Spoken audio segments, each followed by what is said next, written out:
So in problem 14-13 class, you're asked to determine the you're asked to compute for the goodwill, and you're given with two eliminating entries class. This is similar to problem 14-8, wherein you're given with the eliminating entry class. The difference is you have two entries in problem 14-13. In 14-8, the entry is a compound entry is prepared, eliminating the equity accounts of the subsidiary and recognizing the differences in the fair value and the book value of the assets and liabilities of the subsidiary. In problem 14-13, two entries are prepared. The first eliminating entry is to eliminate the equity account of the subsidiary, while the second eliminating entry is to record the changes or the differences between the fair value and the book value of the assets and liabilities of the subsidiary and recognition of the resulting goodwill. So from the first eliminating entry class, you could actually solve for the controlling interest and the non-controlling interest. Okay? So you have there the 290,700. What does that amount represent? That represents class the equity of the subsidiary. And again, what's the other term for equity class? Equity is the same as your net assets. But this amount is still at the book value class. So the 290,700 here is the net assets of the subsidiary at book value. But again, how can we use the first eliminating entry to determine the controlling interest and the non-controlling interest? Okay, the book value of the net assets is split between the investment in subsidiary and the NCI based on their ownership interest class. So that means if you divide 247,095 by 290,700, that should give you your ownership interest for the controlling interest. That's 247,095 divided by 290,700. That would mean the controlling interest in this problem class is 85%. And if the controlling interest is 85%, what does that mean? The non-controlling interest must be 15%. So again, if you're asked how much is the net assets of the subsidiary at book value, the answer would be 290,700. But by now, you should be aware that that is rarely asked, because what is commonly asked in the problem is not the book value, but the fair value of the net assets. So in case you would be asked, how much is the fair value of the net assets of the subsidiary? In the previous problems, what do? We add the assets of the subsidiary at fair value, then we deduct the liabilities of the subsidiary at fair value. But here, we are not given with those information. So what should we do? We begin with a book value class. Then you just reflect the difference between the fair value and the book value. What do I mean? The book value is 290,700. You just add or deduct any changes or any difference between the book value and the fair value of the assets and liabilities of the subsidiary. Now, where can we find the difference between the fair value and the book value of the assets and liabilities of the subsidiary? It can be found in the second entry class. If you see there's a debit to inventories. Do you see that, class? In the amount of 6,630. Does that mean the inventories of the subsidiary is only 6,630? No. The 6,630 there represents the difference between the fair value and the book value of the inventory held by the subsidiary. Now the question is the fair value or the book value greater, class, for inventories? If your eliminating entry includes a debit to inventories, what does that tell us? Does that tell us that the fair value is greater than the book value, or it's the other way around? What's the effect of a debit to inventories, class? Does it increase or decrease? Increase. And since our goal is to record the assets and liabilities of the subsidiary at fair value, if you are debiting inventories, if you are increasing inventories, that tells us that the fair value must be greater than its book value. So in solving for the fair value of the net assets class, you will have to add the 6,630 to the 290,700. Okay? That is to help us solve for the fair value of the net assets. And you do the same for all the other assets and liabilities. Aside from inventories, what other asset is adjusted? We have your equipment in the amount of 48,450. Does that mean that the equipment is only 48,450 for the subsidiary? No. The 48,450 is the difference between the fair value and the book value. Now, which one is greater, the fair value or the book value? Fair value, because this entry increases the value of the asset by 48,450. Okay? So what do we do? To solve for the fair value of the net assets, we will also have to add the 48,450 to the 290,700. Do that also to your patent class, the 7,650. Okay, and since you do not see any liabilities there, that means the liabilities of the subsidiary must be, the fair value of the liabilities of the subsidiary must be equal to its book value.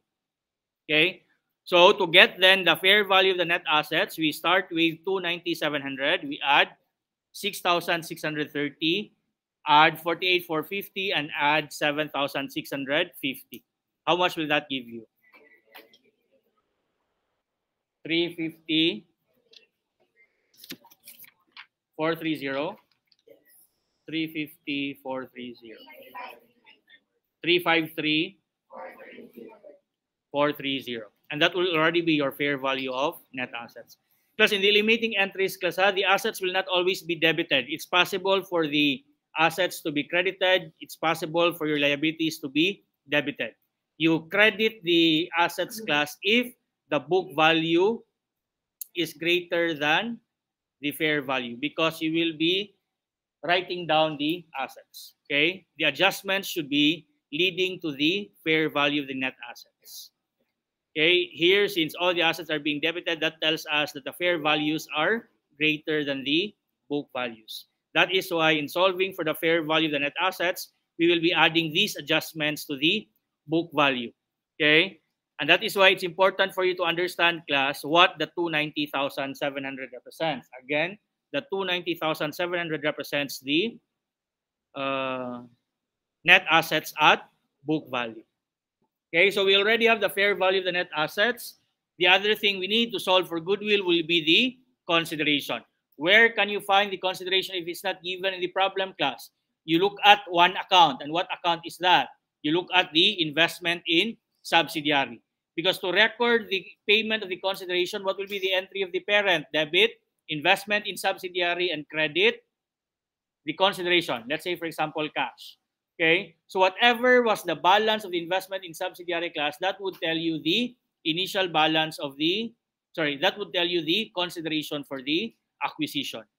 Okay, and you should be careful, Kai, the investment in subsidiary are present in the two entries.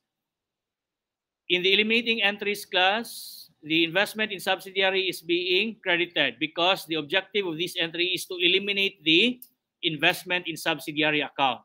Very important theory, the investment in subsidiary account will not appear in the consolidated financial statement. Again, the investment in subsidiary account will be eliminated because it should not appear in the consolidated financial statement. It will only appear in the books of the parent. So how much then was the balance of the investment in subsidiary that is eliminated? It's not just the 247,095 class. You should also include the 69,955. So the total consideration then, the total initial balance of your investment in subsidiary is 247,095 plus 69,955. How much will that give you? 300, 372, 317, 050. Okay, but understand that this consideration is not for the entirety of the company. The 317 is only for 85%. Okay, and is it correct to compare 317,050 and the 353,430?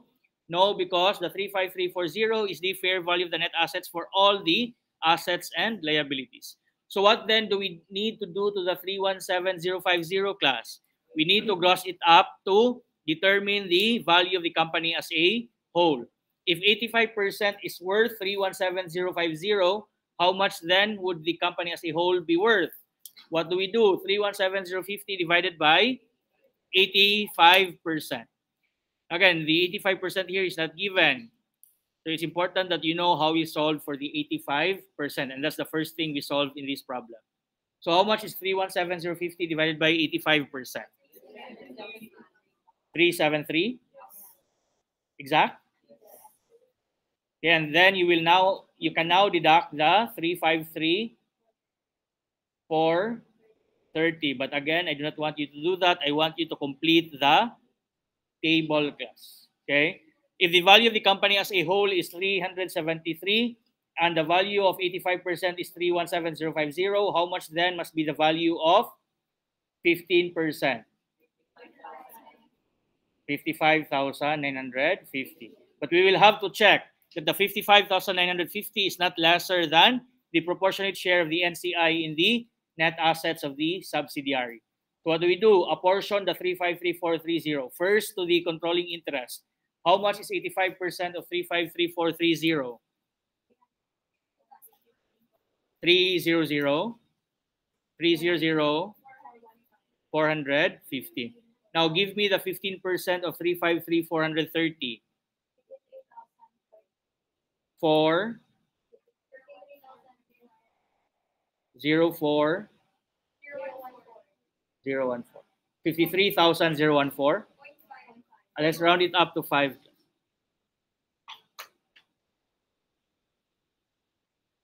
Did you round up or round down in 85%?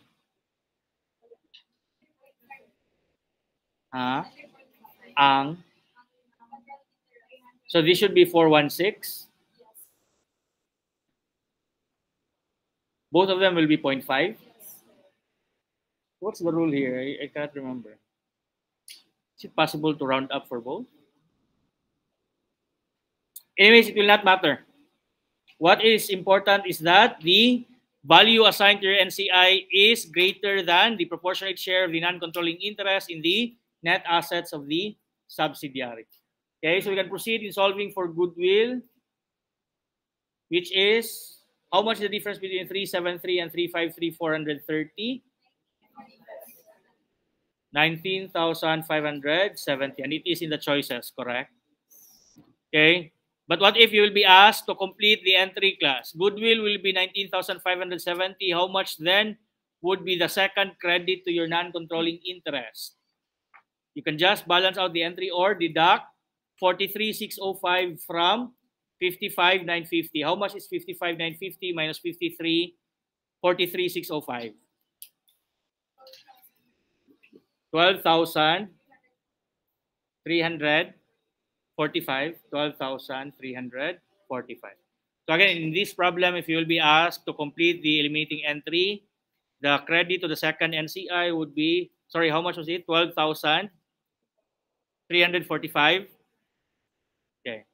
Again, the only thing asked here is for your goodwill, which is 19,570. Again, possible question here. How much is the fair value of the net assets? Your answer should be 353,430.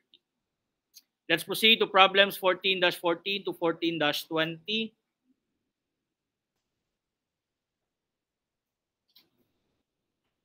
This is 7 questions, class. So do we think this is a likely question to come out in your exam? Because we'll have an exam for for the 2 chapters class on Tuesday. Okay, and you cannot say we're done with the first chapter because whatever was discussed in the first chapter class is just being used also in this chapter. So it does not make a ton of difference. Tuesday next week. First question, what amount of total property and equipment will be reported? So unless there will be problems with this problem, this is a good candidate for a problem that will come out in our exam.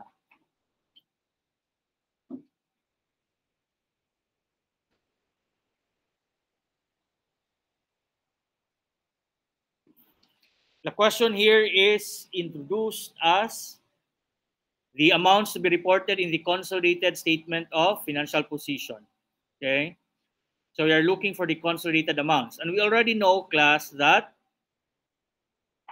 the consolidated amounts will just be the combination of the balances reported by the parent and the assets and liabilities of the subsidiary. But for the subsidiary, it is at fair value. So we have property, plant, and equipment of 500 and 250.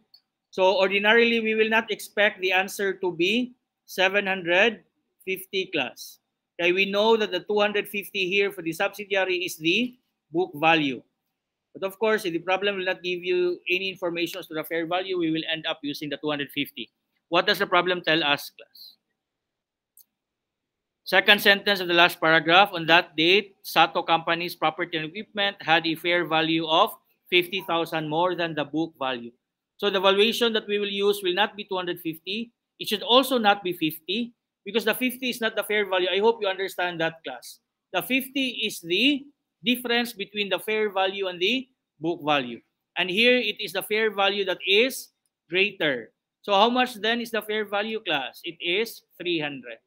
So simply the answer would be 500 plus 300, and that is already 800. And you will already get 1 point.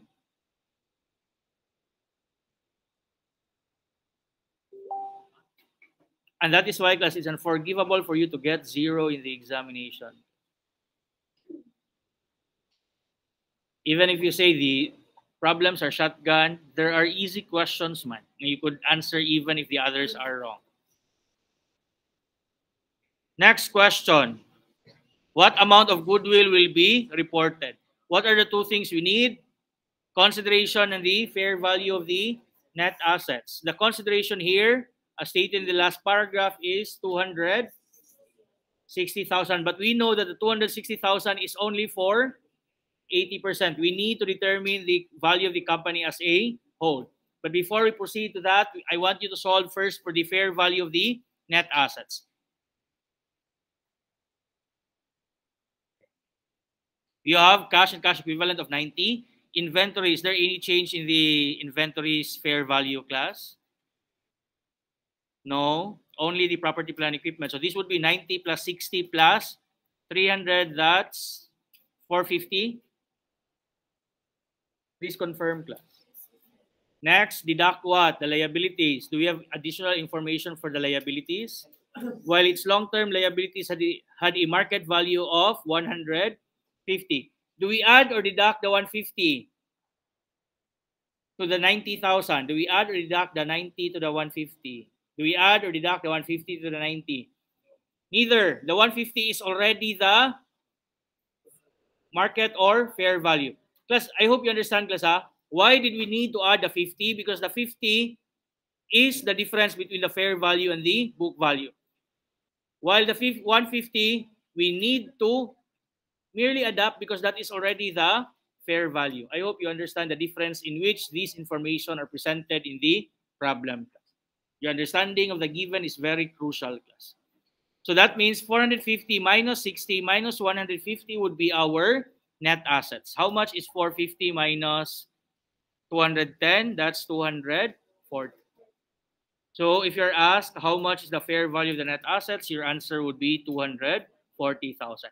And the next step I want you to do is to apportion the 240,000 between the controlling interest and the non-controlling interest before you proceed with the value of the company as a whole. So how much is 80% of 240?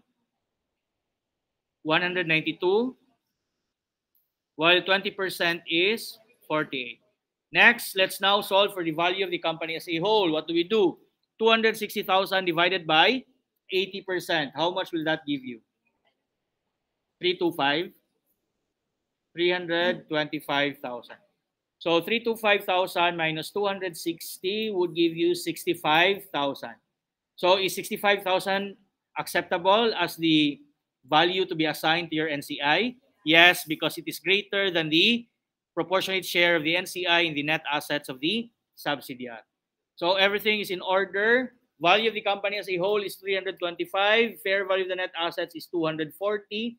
The difference here would be 85,000. Let's see if this is in the choices. Yes, so the answer here must be 85,000. Another check.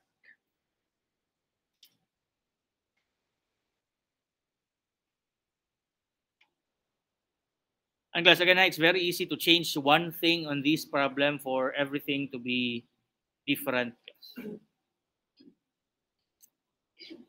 Next question is, what amount of consolidated retained earnings will be reported? And guys, this is where the mastery of the things I want you to remember comes in, so that you will avoid committing a mistake. What are the things I want you to remember for your retained earnings? The first one is to check if there is a gain on acquisition. Do we have a gain on acquisition in this problem? No. What we have is a goodwill. What's the second thing I want you to check? You check if there are acquisition-related expenses. Does the problem provide for acquisition-related expenses? No. What's the third thing I want you to remember for your retained earnings? Are there any stock issuance costs not absorbed by the additional share premium?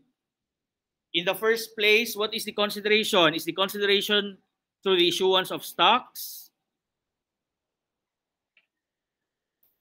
Okay, did not say we issued stock. So that means the consideration here must be in cash class. So there will be no stock issuance cost to speak of. Okay, so that means out of the things I want you to remember for your retained earnings, nothing is existing in this problem. So what then would be your retained earnings? It will simply be the retained earnings of the parent class. And how much is the retained earnings of the parent? 250,000. And if we check the choices, that's letter A, and that is already the answer. Did you even have to solve, class? No.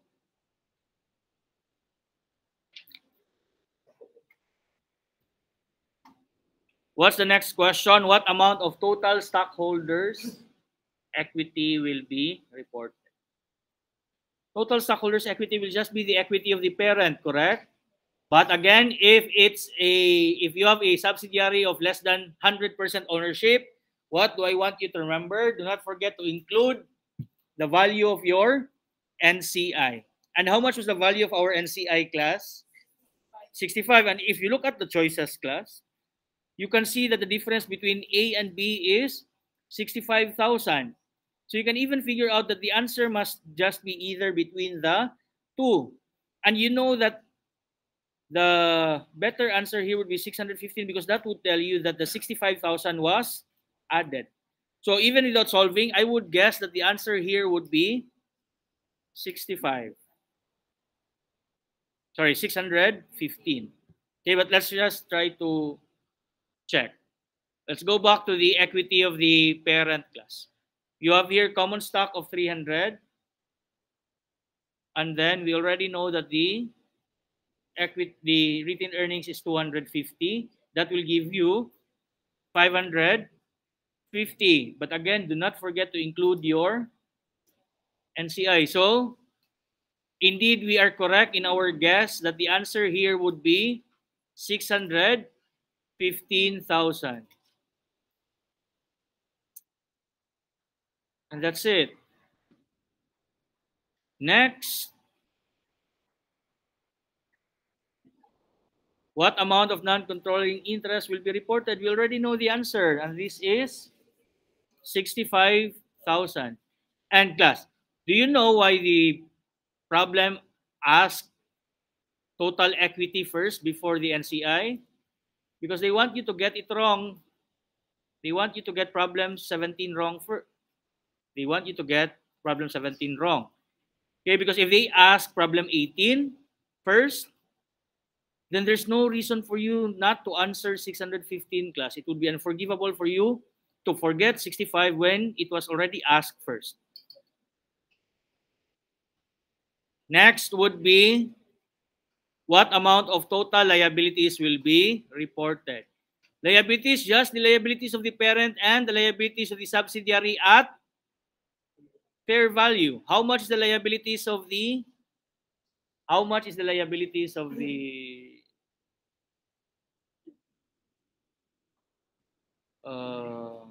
parent? 180. Do we add the 60,000 to the 180 class? The question is total liabilities. Okay, so current liabilities of the parent 180, long-term liabilities of the parent 200. So total liabilities of the parent is 380. So do we just add the 60 and the 90 class? Yes and no. You add the 60 but not the 90 because the fair value of the 90 is 150. So what do we add to the 380? You add the 60 and the 150. How much is 380 plus 60 plus 150? 380 plus 210, 590. And is that in the choices? Okay, and that would be the answer, 590,000. Now,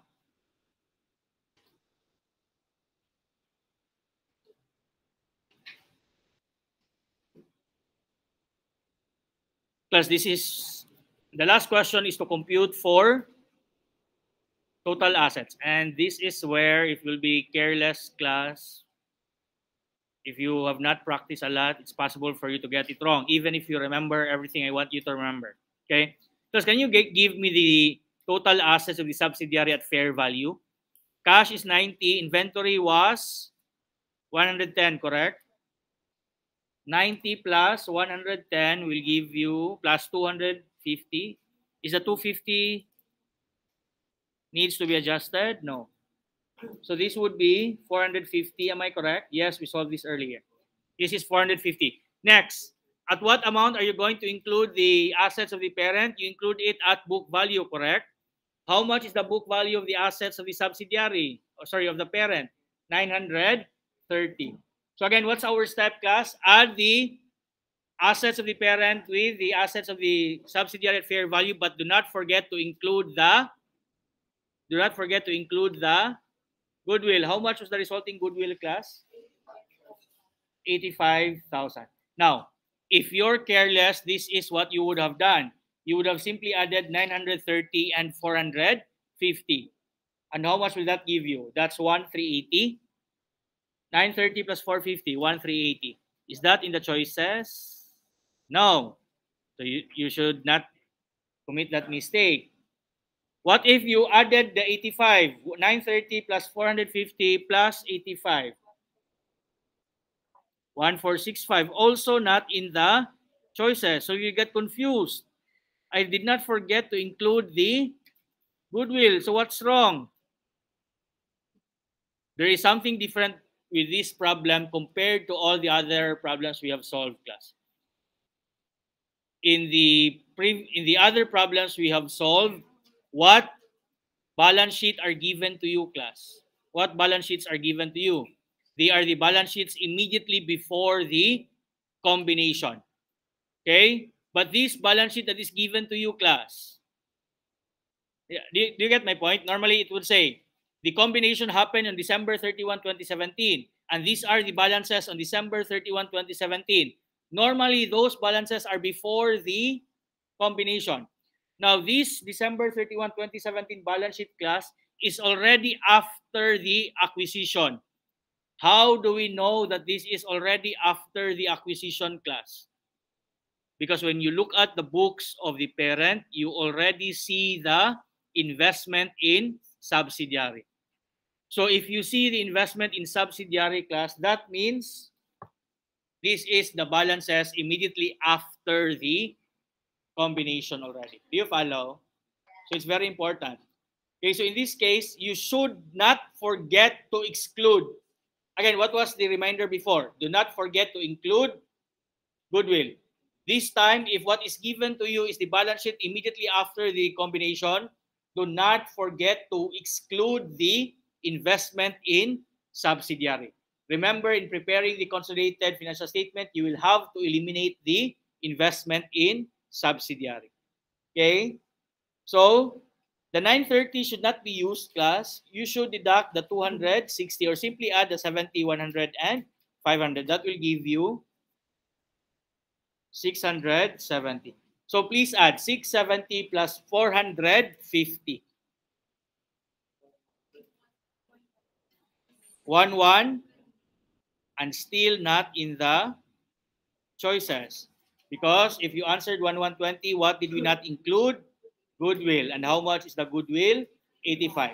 So 670 plus 450 plus 85. 1120 plus 85 will give you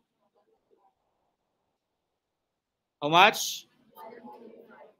1,205,000. Is that already the answer? What were the other things I wanted you to remember? Do not forget to deduct the cash payment. Didn't we say that the 260,000 was a cash payment, class? Yes. So that means we will deduct, how much was the payment? 260. Okay. So how much was it? 1205. How much is 1205 minus 260? And is that in the choices? No. Okay. Because the answer is 1205. Now, why do we not need to deduct the 260? But in all the previous problems, we need to deduct the 260. Because again, what balances are given to you in this problem? The balances after the combination. So that means the cash and cash equivalent here was already the balance after the payment of 260. In the other problems, class, you need to deduct the 260 because those balances were before the payments were recorded. But here, how do we know that this was after the payment? This was after the acquisition of the subsidiary. We can see in the balance sheet the investment in subsidiary. Okay, but fortunately, all the other possible wrong answers are not in the choices. Okay, the only answer here is 1,205,000. Okay, class, remember the things I wanted you to remember, class. If the balances given are immediately before the combination or immediately after. How do you know that the balance given is immediately after? If you can already see the investment in subsidiary.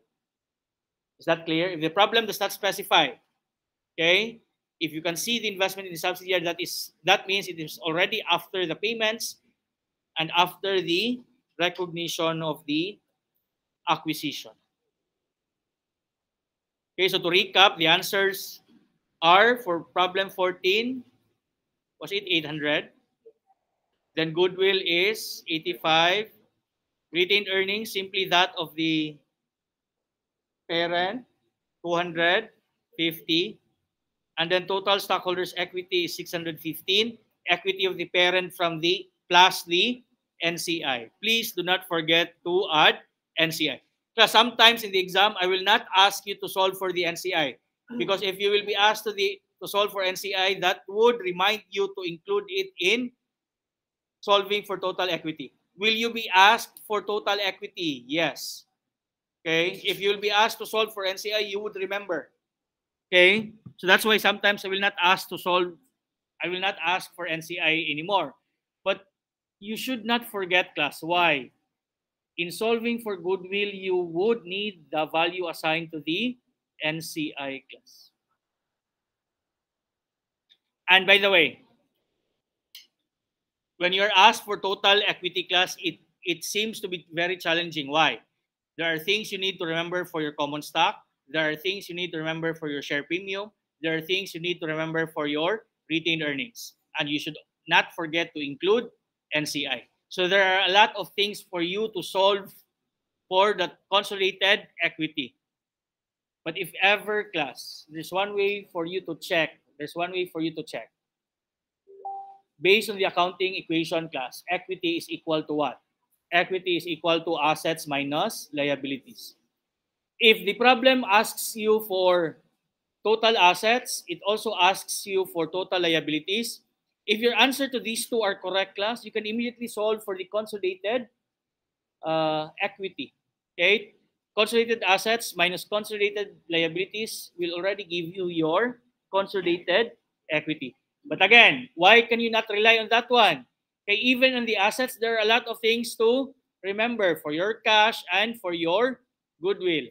Even for your liabilities, there are still a lot of things to remember. Do not forget to include the contingent consideration as part of your liabilities. So what do I suggest? Solve for total assets, solve for total equity, solve for total assets, solve for total liabilities, solve for total equity by computing for common stock, share premium, retained earnings, and NCI. And just use these three to confirm whether your answers are correct. Okay, and once you're confident that you will always remember the things you're supposed to remember, class, you can skip some of the steps. But at this stage, practice everything, remember everything I wanted you to remember.